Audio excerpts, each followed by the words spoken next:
أهلا بكم. أنا يمنى وده بودكاست طمأنينة، مساحة أمان وسط كل القلق.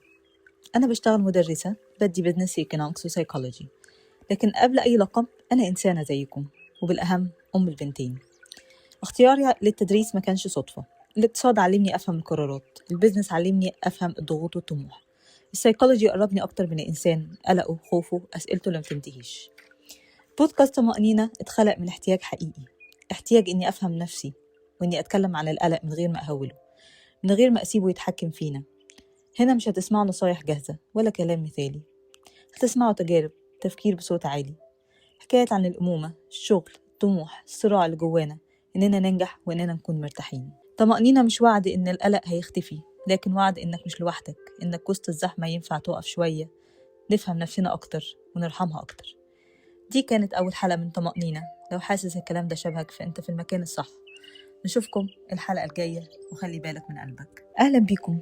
أنا يمنى وده بودكاست طمأنينة، مساحة أمان وسط كل القلق. في سؤال بيتسأل كتير بس قليل قوي اللي بيعترف إنه مؤلم: هتختاري إيه، أمومة ولا كارير؟ وكأن الاتنين ما ينفعوش مع بعض، وكأن لو اخترتي واحد التاني لازم يضيع. السؤال ده لوحده كفاية يولد قلق. في فترة من حياتي كنت حامل واضطريت أمشي من شغلي. القرار ما كانش سهل ولا جه في وقت مناسب. أول إحساس دخل عليا كان القلق، قلق تقيل. كنت بصحى وأسأل نفسي: أنا هعيش كده إزاي من غير شغل وأنا عندي طفلين؟ هو أنا كده بدمر مستقبلي بإيدي؟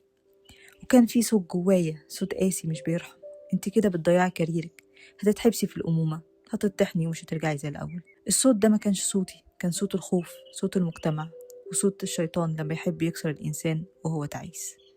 القلق هنا مش بس قلق فلوس ولا شغل، ده قلق الهوية. احنا اتربينا على ان قيمتنا في اللي بننجزه، فلما بنوقف شوية بنحس ان احنا اختفينا. بس الحقيقة ان الأمومة مش فراغ، ده مجهود كامل بس من غير شهادات تقدير. مش كل توقف اسمه فشل، ومش كل بطء اسمه ضياع. في مواسم في حياتنا ربنا ما بيطلبش مننا ننجز، بيطلب ان احنا نثبت ونتحمل ونتعلم. عايزة اقول نقطة مهمة قوي: فترة القعدة في البيت رغم خوفها مش بالضرورة تكون تعطيل. احيانا ربنا بيهدينا من سرعة الدنيا غصب عنا عشان نشوف نفسنا ونسمع صوتنا. في الفترة دي ممكن نتعلم حاجات ما كناش لاقيين وقت ليها وسط زحمة الشغل، زي إننا نقرأ مثلا بهدوء حتى لو صفحتين، نبدأ مهارة جديدة، نسمع محتوى يطمنا، نكتب مشاعرنا على الورق، بتريح كتير وبتحسن نفسيتنا. ممكن كمان نبني عادات، نقرأ ورد قرآن، يكون عندنا ورد أذكار، نهتم بنفسنا وصحتنا، نستمتع بالقعدة من غير استعجال. الحاجات دي مش بتتبني فورا، بس بتتزرع جوانا وبتطلع في وقتها. عايزة أشارككم حاجة قريبة أوي لقلبي. القعدة في البيت رغم القلق اللي كان فيها كانت السبب إني أبدأ البودكاست ده. كان حلم عندي من زمان، من سنين، حلم بسيط إني أعمل مساحة أتكلم فيها عن النفس، عن القلق، عن الأمومة، عن الحقيقة من غير تزييف، عن تجارب شخصية. بس دايما ما كانش فيه وقت، شغل، مسؤوليات، زحمة. لما حاجات راحت من حياتي لقيت إن في حاجات تانية بتدخل مكانها.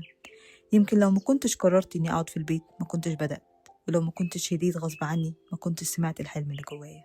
ربنا أحيانا بيشيل حاجة مش عشان يعاقبنا، لكن عشان يفضي لينا مساحة.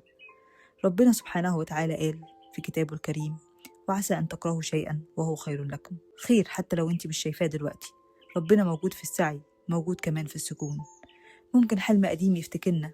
لو انت وحاسة انك متأخرة أو واقفة أو تايهة، انت مش ضعيفة، انت في موسم مختلف، والمواسم كلها مش للحصاد. ربنا مش دايما بيدينا اللي طلبناه، بس دايما بيدينا اللي محتاجينه في الوقت الصح. وأحب أختم وأقول: الحلم ده اتحقق في وقت ما كنتش مخططاله، بس كان الوقت اللي أنا كنت محتاجاه. يمكن أنت كمان في مرحلة مش فاهمة معناها دلوقتي، بس صدقيني ربنا ما بيكسرش، ربنا بيشكل. لحد ما نلتقي في حلقة جديدة، افتكري مش كل اللي راح خسارة، وفي أوقات الحلم بيجي لما نهدي. أهلا بكم. أنا يمنى وده بودكاست طمأنينة، مساحة أمان وسط كل القلق. الطموح إحساس جميل، إحساس بيخليك عايز تبقى أحسن وتحقق وتنجح وتحس إن لحياتك معنى. بس أحيانا الطموح ده بيتحول لضغط، نصحى الصبح وإحنا حاسين إن إحنا متأخرين، وإن في سباق لازم نلحقه، وإن لو وقفنا شوية هنخسر. السؤال اللي بحب أسأله لنفسي وبسأله ليكم النهاردة: هو الطموح لازم يكون متعب؟ كتير مننا مش بيجري ورا حلمه قد ما بيجري ورا الخوف. خوف ما ننجحش، خوف نتأخر، خوف نكون أقل من غيرنا. القلق مش ضعف، القلق دليل على إنك إنسان بتحاول، بس المشكلة لما المحاولة دي تبقى على حساب نفسك. ربنا سبحانه وتعالى ما طلبش مننا نركض من غير توقف. ربنا قال في كتابه العزيز: وأن ليس للإنسان إلا ما سعى.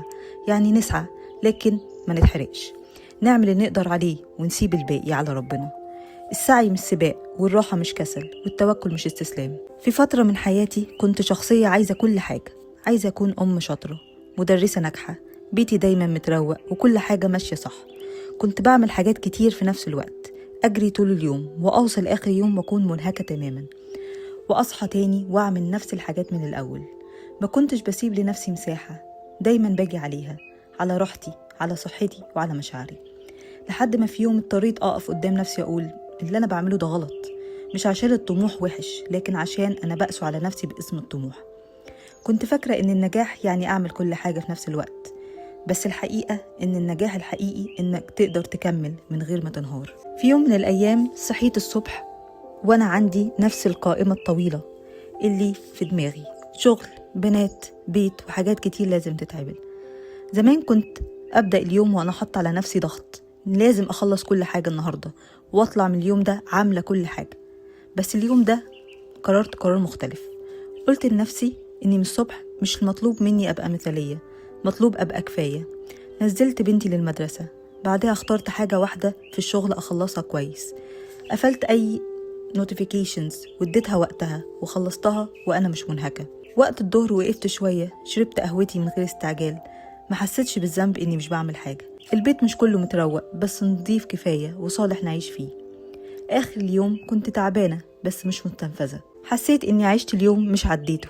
اليوم ده علمني معنى الطموح من غير ما نحرق نفسنا، إن الطموح الحقيقي مش إننا نعمل كل حاجة، ولكن نختار حاجة ونركز فيها، إننا ننجح من غير ما نحرق نفسنا في الطريق. خليني أوضح حاجة مهمة قوي، أنا مش بشجع على الكسل ولا بقول إن الإنسان ما يعملش حاجة. الفكرة إن ندي كل حاجة وقتها، نعملها بهدوء من غير ما نهرق نفسنا أو نستنفذ طاقتنا. الكسل إنك تهرب، لكن الراحة الواعية إنك توقف عشان تكمل. النجاح في التوازن، تكون حاضر، شغال، طموح، بس غير ما تتأذي. لو حاسس إنك مرهق مش معناها إنك فاشل، يمكن معناها إنك محتاج تخف شوية، مش تحاول أكتر. مش كل بطء تأخير، ومش كل راحة كسل، وفيه طموح جميل ما بيوجعش صاحبه. وفي ختام للحلقة أحب أدعي وأقول: اللهم لا تحملنا ما لا طاقة لنا به، وارزقنا طموحا لا يتعب قلوبنا، وسعيا يرضيك ويطمئننا. دي كانت طمأنينة، حلقة عن الطموح من غير ما نحرق نفسنا. أشوفك الحلقة الجاية، وخلي بالك من قلبك. أهلا بكم، أنا يمنى، وده بودكاست طمأنينة، مساحة أمان وسط كل القلق. إيه هي السعادة؟ إحنا بنتكلم عنها كأنها حاجة واضحة، بس الحقيقة إن السعادة تجربة شخصية جدا. كل واحد فينا مش محتاج نفس الحاجة عشان يحس بالرضا. في علم النفس في فكرة بسيطة ولكنها عميقة، إن الإنسان لما يفهم هو عايز إيه من الدنيا ويبقى عارف أولوياته بيهدى. السعادة مش مرتبطة إني أوصل لهدف وأقول خلاص أنا كده سعيد، لأن في ناس وصلت ومرتاحتش. في ناس ماديا فقيرة ولكن عندها سلام داخلي يخليها راضية وسعيدة. وفي ناس معاها فلوس كتير ومناصب وإنجازات بس دايما حاسين بالنقص. وده لأن السعادة مش في اللي معاك، لكن في نظرتك للي معاك. أنا عن نفسي كان عندي مفهوم غلط عن السعادة، خصوصا في الأمومة. كنت فاكرة إن السعادة هتيجي لما بنتي تكبر شوية. كنت بقول لما تكبر المسؤولية هتقل وأنا هرتاح وأبقى سعيدة. بس الحقيقة ده ما حصلش، لأني ربطت السعادة بالمسؤولية. ولما بنتي كبرت اكتشفت إن المسؤولية ما بتقلش، بتتغير وأحيانا بتزيد. مسؤولية شكلها مختلف، تفكير أكتر، قلق أكتر، ودور أب. هنا بدأت أفهم إن ما ينفعش أربط سعادتي بحاجة جاية بعدين، لما أخلص، لما أرتاح، لما المرحلة تعدي. لأن المرحلة بتمشي وبتيجي غيرها، والسعادة تفضل مستنية على جنب. الأهدى والأصدق إني أتعلم إزاي أعيش المرحلة اللي أنا فيها، إزاي أدور في الراحة جواها، راحة في ضحكة، في حضن، في 5 دقايق هدوء، حتى لو اليوم كله زحمة. علم النفس بيقول إن الرضا مرتبط أكتر بإحساس المعنى، مش بكمية الإنجاز ولا حجم المسؤولية. اللي حاسس إن لحياته معنى بيتحمل أكتر وبيهدى أسرع. قال في كتابه العزيز: لئن شكرتم لأزيدنكم. ما قالش لو ملكتم أكتر، لكن قال لو شكرته. الرضا مش إن الحياة تخف، الرضا إن القلب يقوى. سر السعادة إن الإنسان يبقى عارف هو عايز إيه، مش بيجري ورا شكل سعادة مش شبهه. مش كل غني سعيد، مش كل فقير تعيس. السعادة إنك تبص على اللي في إيدك بعين راضية، مش بعين المقارنة. اللهم ارزقنا قلوبا تعرف تعيش اللحظة وتلاقي السلام جوه المسؤولية مش بعدها. دي كانت طمأنينة. لو الكلام لمسك خد نفس وافتكر إن السعادة مش مستنية بكرة، هي ممكنة دلوقتي باللي متاح في إيدك. أهلا بكم، أنا يمنى وده بودكاست طمأنينة، مساحة هادية نفهم فيها نفسنا وسط كل القلق. في أيام نصحى فيها بتكون دماغنا شغالة حتى قبل ما نفتح عينينا، أفكار، مهام، قلق، إحساس إن في حاجات كتير متراكمة جوانا. الفوضى الذهنية مش إن دماغنا بتفكر كتير وبس، لكن إن التفكير ده مش مترتب ومش بيخلص. الفوضى الذهنية بتيجي منين؟ من حاجات بسيطة جدا بس تأثيرها بيكون كبير. أكتر حاجة بتعمل فوضى في دماغنا هي الحاجات اللي مخلصناهاش، زي مثلا البيت مش متروق، شغل متراكم، مهام لازم تخلص بس مفيش وقت، حاجات مؤجلة ودايما بنقول بعدين. فتفضل دماغك شغالة نفسيا حتى وانت مش بتعمل حاجة فعليا. دماغك بيفضل يأجل المهمة، والأصعب إن العقل بيفضل شغال حتى وانت نايم، تفكر في اللي فات واللي جاي واللي لازم يحصل، وده استنفاذ نفسي كبير من غير ما نحس. ليه ده متعب؟ لأن العقل مش بيعرف يهدى غير لما يحس إن في نظام. مش مطلوب منك تخلص كل حاجة، لكن مطلوب إن دماغك يبقى عارف إيه اللي عليه وإزاي هيعمله. أوقات الفوضى الذهنية ما بتبقاش بسبب إن ما عندناش وقت، لكن بسبب إن عندنا مهام كتير ومش عارفين نبدأ منين. أنا فاكرة في فترة كان عندي فيها حاجات كتير لازم تخلص، وكنت كل يوم أقول هبدأ النهاردة، ويجي النهاردة وأكسل وأجل وأقول بكرة. بس الغريب إن حتى وأنا ما بشتغلش دماغي ما كانتش بتسكت، تفكير مستمر، إحساس بالذنب، ضغط داخلي إني متأخرة. لحد ما في يوم وقفت مع نفسي وقلت مفيش تأجيل تاني، بس كمان مفيش ضغط كبير.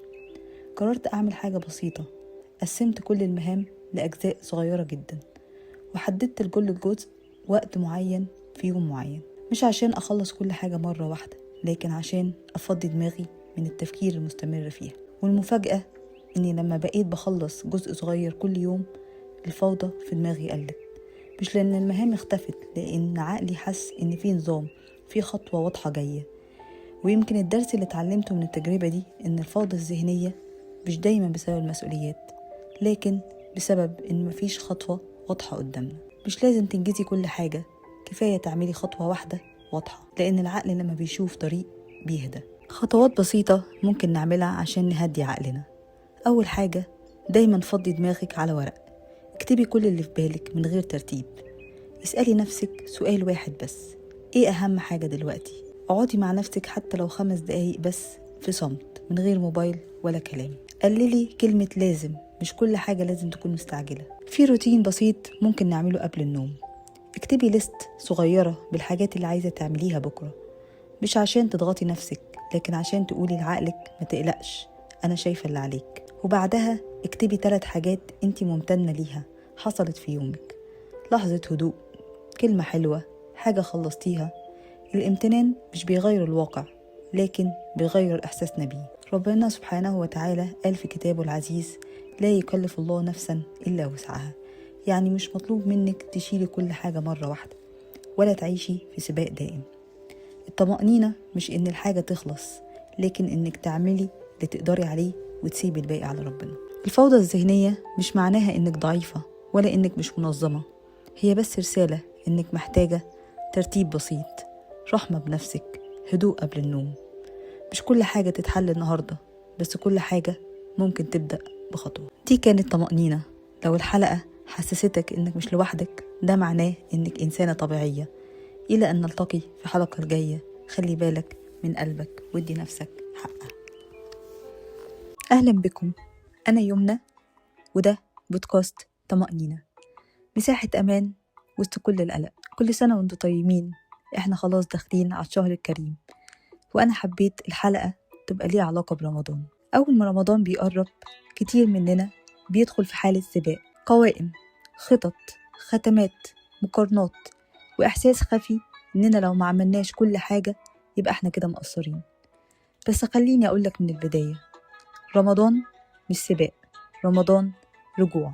كتير مننا بيبدأ رمضان وهو عنده صورة مثالية في دماغه، إنه هيصلي كل الصلوات، هنقوم الليل كله، هختم القرآن أكتر من مرة، هبقى إنسان أقرب إلى ربنا فجأة. مع أول أسبوع وبيبتدي الحماس، بس طبعا فجأة بنحس بتعب وبذنب وبإحباط، مش لأننا مش صادقين، لكن لأننا دخلنا رمضان بعقلية الإنجاز مش عقلية القرب. رمضان مش امتحان ولا تقييم آخر الشهر ولا في نجاح ورسوب. رمضان فرصة، نفس جديد. ربنا مش مستني مننا نبهره، ربنا مستنينا نرجع له زي ما احنا، بتعبنا وبضعفنا وباحتياجاتنا. أوقات كتير احنا اللي بنحول العبادة نفسها لمصدر ضغط، بنصلي بس واحنا قلقانين، نقرأ قرآن بس واحنا حاسين بالتقصير، نقوم الليل كله بس واحنا بنقارن نفسنا بغيرنا. لكن العبادة الحقيقية هي اللي بتهدي القلب مش اللي تكسره. خليني أفكرك بحديث بسيط: أحب الأعمال إلى الله أدومها وإن قل، مش أكترها مش أشقها لكن أدومها.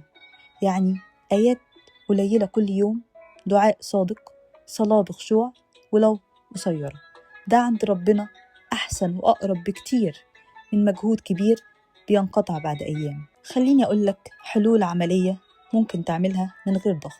أول حاجة لازم نكون واقعيين شوية، ما تكدس اليوم. رمضان مش محتاج جدول مليان، محتاج نقطة ثابتة.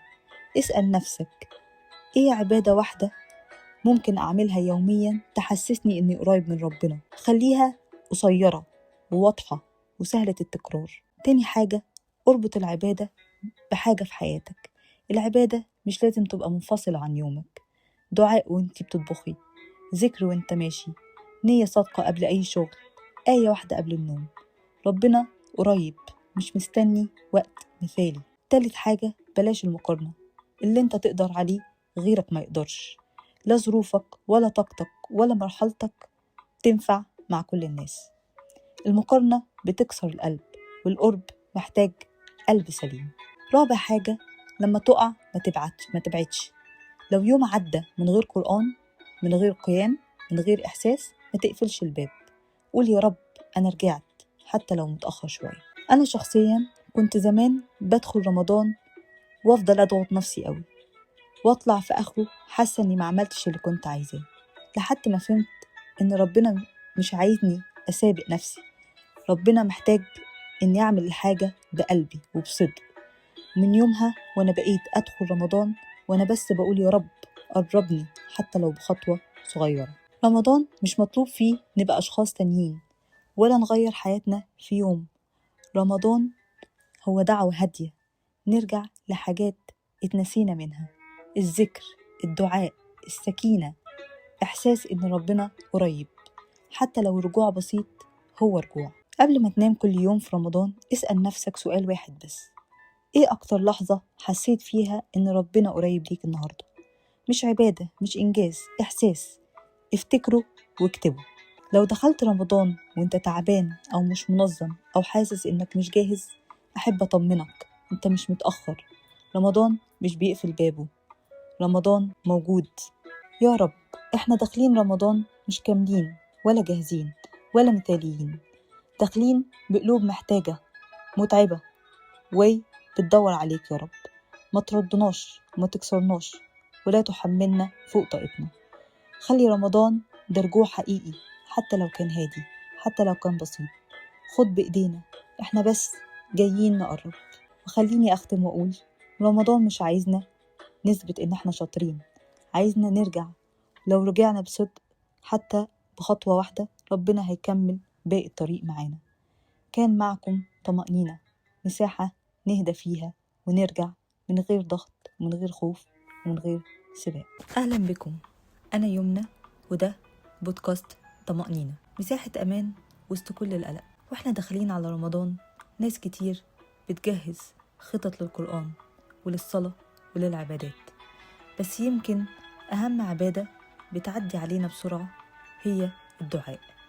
يمكن لأننا فاكرينه كلمات، لكن الحقيقة الدعاء علاقة. ليه الدعاء بيبقى أصعب أوقات؟ يمكن لأننا بنحاول نقوله صح، نفتكر إن لازم نقوله بصيغة معينة، كلام فصيح، نحس بإحساس معين، نكون في حالة روحانية مثالية. بس الدعاء مش اختبار بلاغة، الدعاء هو أبسط لحظة صدق. لما تقول يا رب أنا تعبان، ده دعاء. لما تقولي مش فاهمة ليه ده بيحصل، ده دعاء. لما تسكت ودمعتك تنزل، ده دعاء. ليه الدعاء في رمضان مختلف؟ في آية وسط آيات الصيام ربنا سبحانه وتعالى بيقول في كتابه العزيز: وإذا سألك عبادي عني فإني قريب أجيب دعوة الداعي إذا دعان. الآية دي جاية وسط كلام عن الصيام، كأن رسالة واضحة.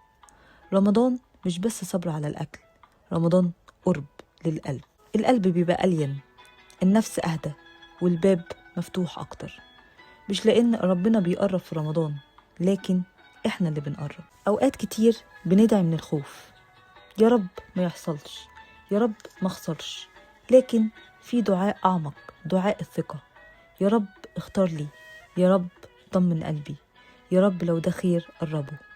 الدعاء مش بس طلب النتيجة، الدعاء تسليم. ليه ساعات بنحس إن الدعاء مش مستجاب؟ لأننا بطبعنا مستعجلين، محددين شكل الإجابة، أو متخيلين إن الإجابة لازم تبقى زي ما احنا عايزين. لكن أوقات ربنا بيستجيب بإن احنا بنحس بسلام داخلي، بيحمينا من حاجة ما شفناهاش، بتأخير أحسن، أو بعطاء مختلف. مش كل استجابة واضحة، لكن كل دعاء مسموع. خليني أقولك حاجة مهمة قوي: الدعاء بيعمل إيه في النفس؟ بيخفف الحمل، بيخرج القلق، بيخلينا نحس إن احنا مش لوحدنا. الدعاء مش بس طلب، الدعاء مشاركة الوجع في عالم كله سيطرة وضغط. الدعاء هو لحظة التسليم. إزاي ممكن نستغل الدعاء في الشهر الكريم؟ أول حاجة، اكتب دعواتك، مش بس الحاجات المادية، لكن دعوات زي يا رب ارزقني الطمأنينة، الرضا، الصبر. تاني حاجة، خلي عندك دعوة واحدة أساسية، دعوة عميقة متكررة بتطلعها من القلب كل يوم. تالت حاجة، ادعي في اللحظات الصغيرة، مش لازم وقت مثالي، ممكن وانت بتطبخ، وانت ماشي، قبل النوم، في السجود، وقت الإفطار. خلي الدعاء عادة مش موسم. أوقات كتير كنت بدعي بحاجات معينة واستنى نتيجة واضحة، ولما بتتحققش أحس إن الدعاء ما سمعش، لحد ما فهمت إن في دعوات اتحققت بس مش بالشكل اللي أنا كنت متخيله. في حاجات ما حصلتش كانت رحمة من ربنا، ومن يومها بقيت أدعي بثقة أكتر وخوف أقل. في أول رمضان اكتب 3 دعوات لقلبك، 3 دعوات لأهلك، 3 دعوات للتغيير الداخلي، ودعوة واحدة كبيرة قوي حطها بين إيدين ربنا حتى لو حاسس إنها مستحيلة. وافتكر المستحيل عندنا مش مستحيل عند ربنا. يا رب علمنا ندعيك بصدق، من غير تكلف ولا خوف ولا استعجال.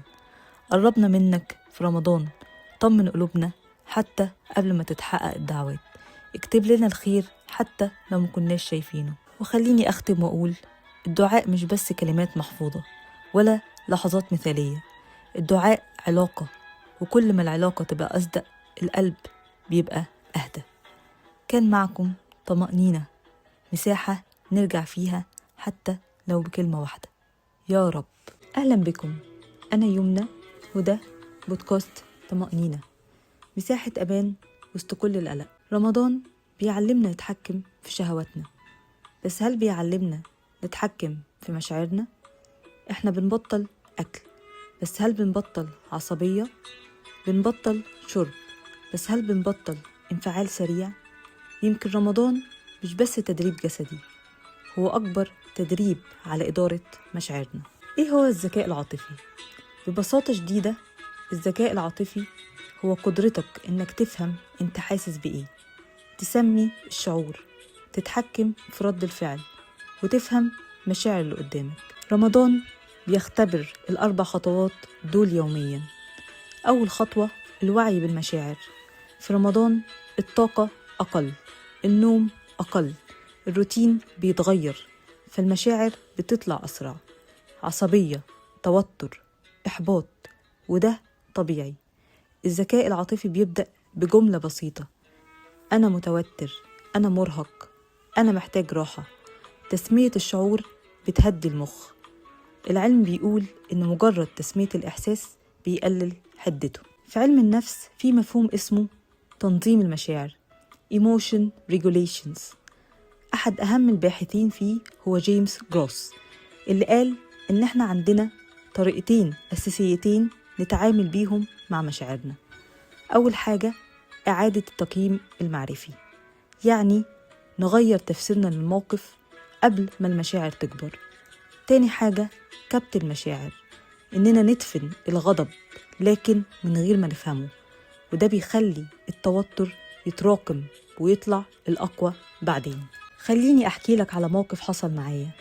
كان قبل المغرب بربع ساعة، أنا تعبانة ومركزة في المطبخ والوقت بيجري، وفجأة بنتي بدأت تعيط تطلب حاجة في أسوأ توقيت.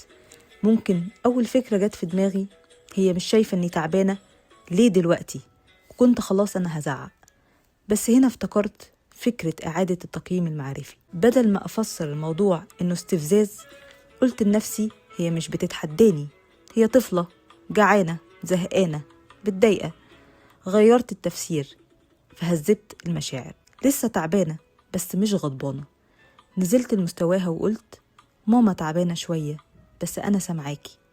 الموقف عدى من غير صريخ، من غير إحساس بذنب بعدين. أكتر اختبار للذكاء العاطفي في رمضان بيحصل في البيت. الطفل مش صايم، طاقته طبيعية، محتاج اهتمام ومش فاهم تعبك. السؤال مش إزاي أخليه يسكت، السؤال إزاي أكون أنا مستقرة. في مهارات عملية ممكن نعملها. أول حاجة خدي بوز 5 ل10 ثواني، نفس عميق وقولي في سرك أنا صايمة. اعترفي بمشاعرك، قولي أنا تعبانة. انت كده بتعلميه إن المشاعر طبيعية لكن في طريقة نتعامل بيها. الاعتذار الواعي، لو انفعلتي قولي أنا أسفة، أنا كنت متعصبة. الاعتذار بيعلمهم إن الذكاء العاطفي أكتر من أي محاضرة. كل يوم قبل النوم اسألي نفسك إمتى انفعلت، إمتى قدرت أهدى، وإيه الموقف اللي كنت أقدر أتعامل فيه أحسن، من غير جلد ذات بس بوعي. الوعي هو بداية النضج.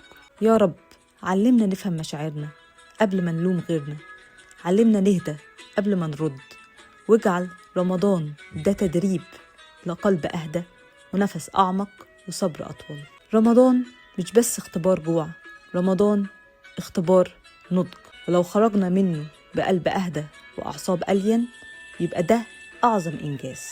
كان معكم طمأنينة، مساحة نتعلم فيها إن أقوى صيام هو صيام ردود أفعالنا. أهلا بكم، أنا يمنى وده بودكاست طمأنينة، مساحة أمان وسط كل القلق. أنا حبيت أعمل الحلقة بدري شوية قبل آخر أيام رمضان. دايما في آخر أيام رمضان في إحساس بيزور ناس كتير، إحساس إن الشهر بيجري وإحنا واقفين، إن في حاجات فاتت وإن كان ممكن نعمل أكتر، نقرب أكتر ونحس أكتر. لو الإحساس ده جالك أحب أقولك من البداية أنت مش لوحدك ولسه في وقت. خليني أطمنك الأول، رمضان مش بيتقاس من أوله ولا من نصه ولا حتى من آخره، بيتقاس بلحظة الصدق اللي القلب فيها يقرر يرجع. مش مهم إمتى بدأت، المهم إنك رجعت. ليه الإحساس بالتقصير بيزيد في آخر رمضان؟ لأن الوعي بيزيد والقلب بيصحى، فبنفتكر الأيام اللي عدت، الخطط اللي ما كملناهاش، النية اللي كانت أكبر من طاقتنا. خليني أقولك حاجة مهمة، الإحساس بالتقصير مش دليل بعد، ده دليل إن القلب لسه حي.